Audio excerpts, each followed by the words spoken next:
Alors, donc, on est aujourd'hui le 10 Nissan et on est toujours dans l'étude du chapitre 39. On avait vu que l'Admor Azaken avait fait avait en fait nous avait donné l'information qu'il existait en fait dans le niveau de Kavana, de l'intention. Eh bien, il y avait deux niveaux. Il y avait le premier niveau qui était en fait le niveau comparé à l'intention animale et il y avait l'intention qui était comparée à l'intention humaine. Alors, quelle était la différence entre les deux? Eh bien, c'est que le niveau de Kavana, l'intention, qui était en fait le premier niveau, le niveau correspondant à ce qu'on appelle l'intention animale, eh bien, était suscité par le fait de révéler donc des sentiments dans Torah Mizot grâce à cet amour caché qui se trouve inné, qui est caché dans le cœur de chacun d'entre nous.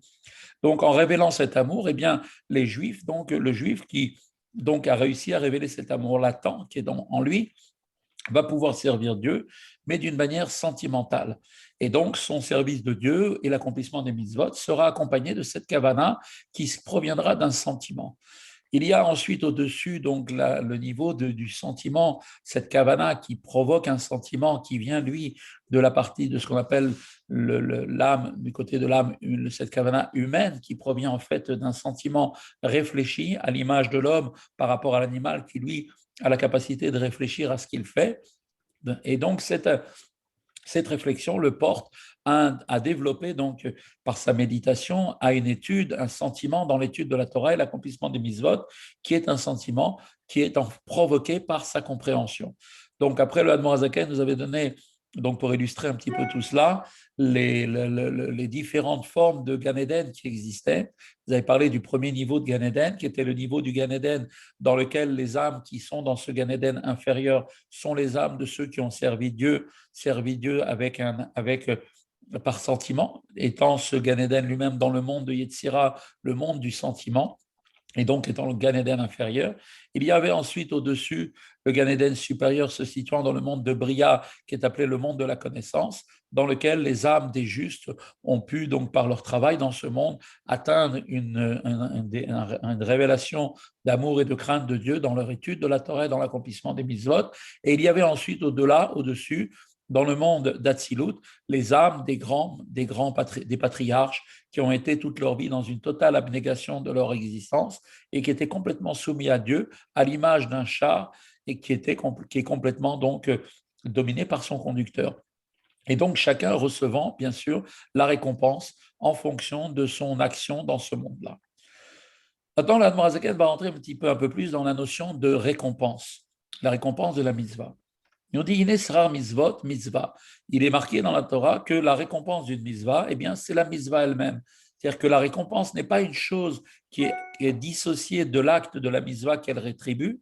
De la même manière que le salaire qui est perçu doit être fait en rémunération d'un certain travail, qui, donne, qui ne donne pas forcément une indication précise sur la nature du travail accompli, mais plutôt, il s'agit ici, dans le cadre de la mitzvah, eh bien, du rayonnement de lumière de cette mitzvah qui cette mitzvah a révélé et qui va donc être révélée ensuite à l'âme quand elle sera dans le Gan Eden.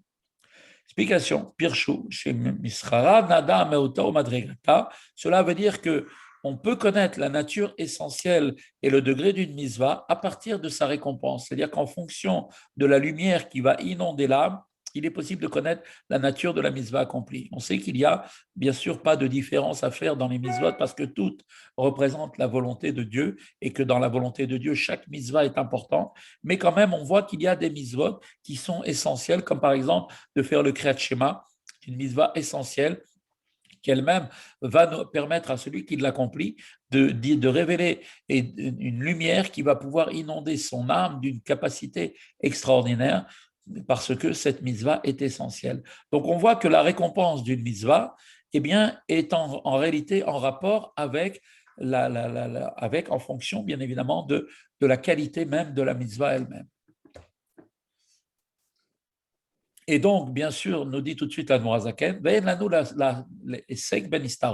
nous n'avons pas pour objet de nous occuper de l'explication des choses cachées, c'est-à-dire en fait on ne parle pas donc ici des grandes sadikim qui sont au niveau dans leur service de Dieu, au niveau d'un char pour Dieu, forme de service qui, comme on l'a dit, échappe à toute forme de raison et au niveau de l'intellect. Et c'est pour cette raison qu'elle est désignée comme une chose cachée, car ce n'est pas quelque chose qui nous est donné même de comprendre, car elle est totalement au-dessus de la compréhension. Rak aniganot lanu, shach acharehem, kol adam yimshor, mais ce sont seulement des choses qui sont révélées pour nous, auxquelles nous pouvons effectivement, chaque homme peut aspirer dans le service de Dieu que chacun doit rechercher. Et donc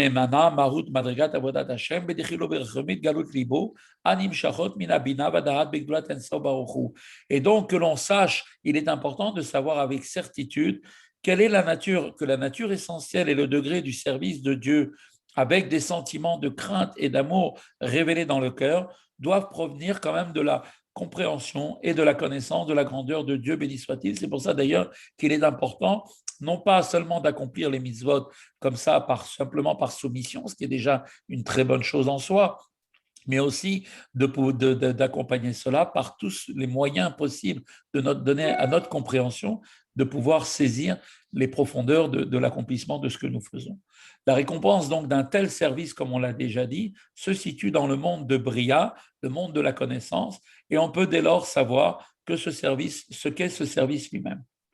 Et comme Abeyut Sfirot de Bria, il a donc sa place, le service qui est fait en fait par la compréhension, par la recherche de la compréhension de la divinité. Il a sa place dans les 10 sphirotes de Bria. Et que le service qui est lui fait avec la crainte et l'amour naturel qui sont dans son esprit ne sont pas, eux, complètement révélés, puisqu'elles sont de manière latente, cachées dans le cœur de chacun, et il faut faire un travail sur soi pour révéler cela. Eux sont du niveau des 10 sphirotes de Yetzira, eux-mêmes se situent pareillement à sa récompense, qui, comme on l'a dit plus haut, se trouve dans le monde de Yetzira, dans les 10 sphirotes de Yetzira, qui est le monde du sentiment.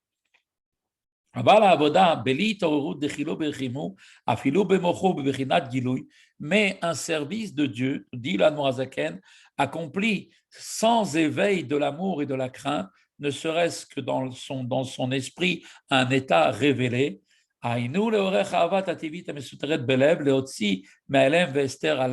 C'est-à-dire sans éveiller l'amour latent qui est donc dans le cœur, en le faisant sortir de l'état de voile et de dissimulation dans le cœur, c'est-à-dire qu'une personne qui va faire un service de Dieu de manière complètement automatisée, sans chercher à vouloir accompagner son service de Dieu par une kavana, ne serait-ce qu'au niveau sentimental, en élevant cette action par un sentiment qui viendrait des plus profonds de son cœur, de cet amour caché qui nous a été donné comme héritage, eh bien, un service qui est fait sans aucune recherche d'amour, même cet amour latent dans le cœur, eh bien, pour l'amener à l'état de révélation même dans l'esprit, dans les recoins du cœur tout, au minimum, c'est-à-dire qu'on ne parvient pas, on parle d'une personne qui ne parvient pas à éveiller même l'amour révélé qui est ressenti dans le cœur, non plus même, il n'arrive même pas à faire réveiller en lui l'amour naturel qui se trouve dans les recoins de son cœur,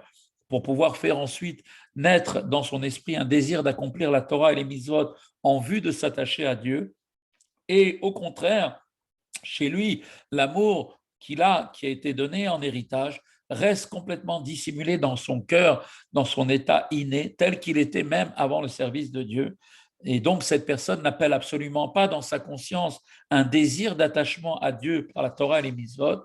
Alors, un tel service, nous dit l'Admorazaken, accompli sans éveil des sentiments d'amour et de crainte, eh bien, ce service-là demeure en bas dans le monde de séparation, qui est en fait ce qu'on appelle le monde de séparation, le monde dans lequel nous sommes, qui est en fait le monde des séparations, qui est le monde des clipotes, des forces du mal, que l'on appelle aussi l'aspect extérieur des mondes.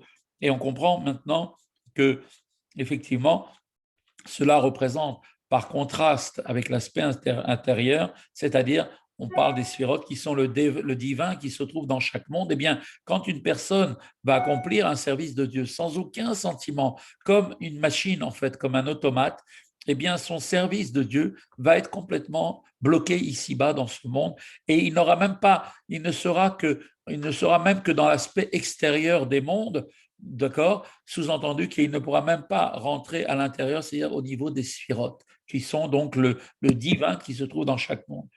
Et un tel service de Dieu n'a pas en lui la force de s'élever et d'être absorbé dans l'unité de Dieu, c'est-à-dire dans les 10 saintes sphirotes se trouvant dans les différents mondes, dans le monde de Yetzira, dans le monde par le sentiment, le monde du sentiment, ni dans le monde de Bria, bien sûr, le monde de la connaissance, ni même, bien sûr, dans le monde d'Atsilut. Comme tout cela est écrit dans le Tikkun Zohar,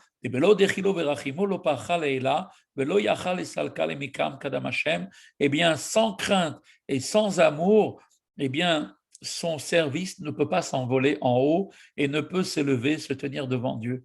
Comme on l'a expliqué par la suite, on verra que l'amour et la crainte représentent les ailes par lesquelles la Torah et les mitzvot accomplis sont portés vers le ciel. Donc, pour que cette Torah et ces mitzvot puissent s'envoler vers le ciel, il faut qu'elle ait avec elle des ailes. Les ailes, donc, c'est comme un oiseau. Un oiseau sans ailes ne peut pas s'élever. Eh bien, c'est pareil. Cette Torah qui est faite de manière purement technique, de manière, on va dire, automatisée, de manière habituelle, sans chercher à une réflexion quelconque, eh bien, va faire que la Torah et les mitzvot qu'il va accomplir vont rester complètement donc en bas, ne vont jamais pouvoir décoller ni s'élever dans le monde supérieur. On raconte d'ailleurs une petite histoire pour conclure le cours d'aujourd'hui, puisqu'il se termine ici. On raconte une fois que le Baal Shem Tov est allé une fois dans une choule et il y avait là-bas des gens qui priaient, qui étudiaient la Torah. Et le Baal Shem Tov, il a dit, j'ai jamais vu autant de Yirat Shamaïm dans cette synagogue. Alors les gens, ils étaient très contents. Venant de la part du Baal Shem Tov, ils avaient l'impression que c'était un compliment extraordinaire. Il n'a jamais vu autant de Yirat Shamaim. Les gens étaient très contents d'avoir entendu une chose pareille. Après, les gens, ils ont demandé, les chassidim qui accompagnaient toujours le Baal Shem Tov, lui ont demandé de préciser sa pensée. Pourquoi il a dit une chose pareille? Pourquoi dire une chose comme ça? Le Baal Shem Tov a dit oui, effectivement, il n'y a jamais eu autant de Yirat Shamaim dans cette synagogue parce que toute la crainte de Dieu ne peut pas s'élever dans les mondes. Donc toute la crainte de Dieu, elle était bloquée ici dans la synagogue. Pourquoi? Parce que les gens faisaient un service de Dieu complètement automatisé et donc leur prière, leur étude de Torah ne pouvait pas s'élever.